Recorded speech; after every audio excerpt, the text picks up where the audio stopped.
நான் திடீரென்று வந்தவன் என்று ஏதோ சிலர் விமர்சனம் வைக்கின்றார்.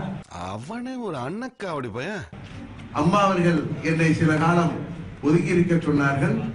அவர்களின் கட்டளை ஏற்று ஒரு போர் வீரனாக நான் இன்றைக்கும் எனது பணியை செய்து கொண்டிருந்தேன். ஒரு போர் வீரனாக நான் ஒரு மாவீர சக்கரவர்த்தி என்பது ஒரு புறம் இருக்கட்டும். 23ஆம் புலிகேசி மன்னன் என்பவன் விண்ணுலகமே வியந்து போற்றும் அளவுக்கு கட்டுக்கடங்காத ஒரு காட்டெருமையாகவும் மாகாளி சூரனாகவும் இருக்க வேண்டும் என்று நினைத்தேன்.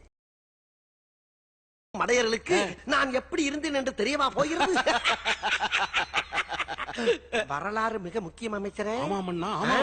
மீண்டும் சின்னம்மா அவர்கள் தலைமையேற்ற பிறகு எனது தேவை நிச்சயம் இருக்கிறது என்ற நம்பிக்கையில் தான். இந்த மீல எவனைய வேலையை கெடுக்க முடியாதுல்ல, நானே முதலாளி, நானே கெடுத்துக்கிட்டாச்சே உண்டு.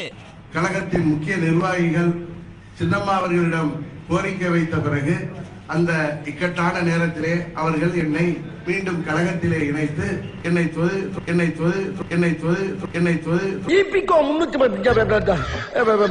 பொதுச் செயலாளராக பதவி அளித்திருக்கின்றார்கள். எலெக்ஷன் வரும், எம்எல்ஏ மந்திரியாயி ஒரு நாளைக்கு சிஎம் ஆயிடுவ. நாங்க உனக்கு போஸ்ட் ஓட்டிட்டு இருக்கணும், நீ கார்ல டாடா கட்டிட்டு போயிட்டு இருப்ப. துணை பொதுச் செயலாளராக அதுக்கு நீ போஸ்டர் வரைக்கும் இழுத்துட்டு வந்துட்ட. இப்ப உனக்கு என்ன வேணும்?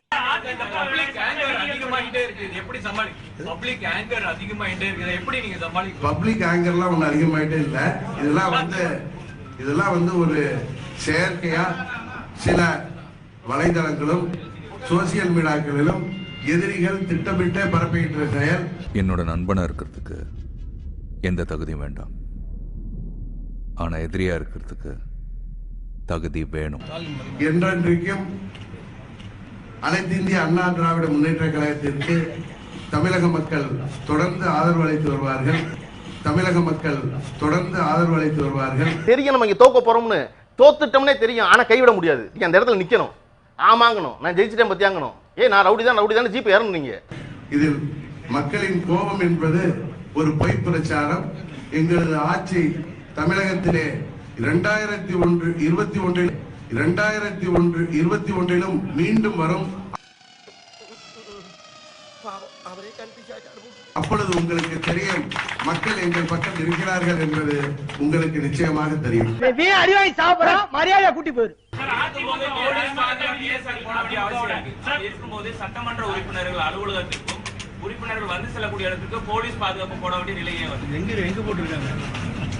உங்களுக்கு நன்றாக தெரியும், திமுகவினர் செய்கின்ற சரியால் திமுகவினர்கள் பொதுமக்கள் என்ற போர்வையிலே பல இடங்களிலே பல்வேறு பிரச்சனைகளை கிளப்பி வருகிறார்கள். மழைதான் பெய்ய மாட்டேங்குது, அது எதிர்க்கட்சிகளோட சதி. மழைதான் பெய்ய மாட்டேங்குது,